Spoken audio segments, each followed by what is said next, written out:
नमस्कार दर्शक बंधु। तो दर्शक बंधु आज गोटे नुआ अपडेट आसी से अपडेट है श्रमिकों वृद्धि होईछि टंका। तो केते टंका श्रमिकों वृद्धि होईछि एवं कौन रही संपूर्ण खबर आमे एही वीडियो जानिबा।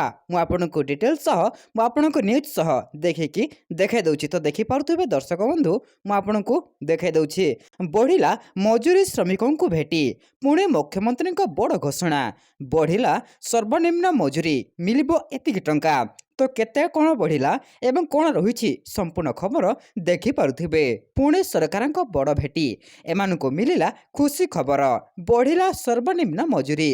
आज दिनर द्वितीय बड़ घोषणा कले मुख्यमंत्री नवीन पट्टनायक। श्रमिक मानक बड़ भेटी देइछंती सरकार। सेमानकर सर्वनिम्न मजूरी रे वृद्धि करिछंती। राज्य सरकार आज सर्वनिम्न मजूरी रे वृद्धि करिछंती। ए संपर्क रे मुख्यमंत्री श्री नवीन पट्टनायक आज घोषणा करिछंती।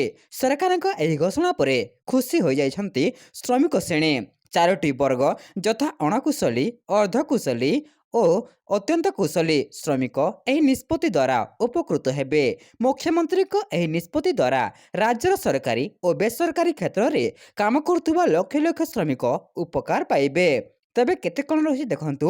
ଅଣକୁଶଳୀ ଶ୍ରମିକମାନଙ୍କ ମଜୁରୀ 352 ଟଙ୍କାରୁ 450 ଟଙ୍କାକୁ ବୃଦ୍ଧି କରାଯାଇଥିବା ବେଳେ ଅର୍ଦ୍ଧକୁଶଳୀ ଶ୍ରମିକମାନଙ୍କ ମଜୁରୀ 392 ଟଙ୍କାରୁ 500 ଟଙ୍କାକୁ ବୃଦ୍ଧି କରାଯାଇଛି। ସେମିତି କୁଶଳୀ ଶ୍ରମିକମାନଙ୍କ ମଜୁରୀ 442 ଟଙ୍କାରୁ 550 ଟଙ୍କାକୁ ଓ ଅତ୍ୟନ୍ତ କୁଶଳୀ ଶ୍ରମିକମାନଙ୍କ କ୍ଷେତ୍ରରେ ସର୍ବନିମ୍ନ ମଜୁରୀ 502 ଟଙ୍କାରୁ 600 ଟଙ୍କାକୁ ବୃଦ୍ଧି କରିବା ନେଇ ବଡ଼ ଘୋଷଣା କରିଛନ୍ତି ସରକାର।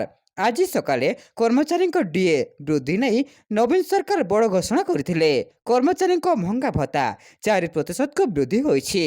मुख्यमंत्री आज सरकारी कर्मचारी और भोगी महंगा भत्ता डीए एवं महंगा रिलीफ रे 4% वृद्धि घोषणा करिसेंते। दर्शक बंधु एमितिया अपडेट पाई आम चैनल को सब्सक्राइब करंतु, जहाँफल आपण मैंने सबुदिन एमितिया खबर जानी पारिबे।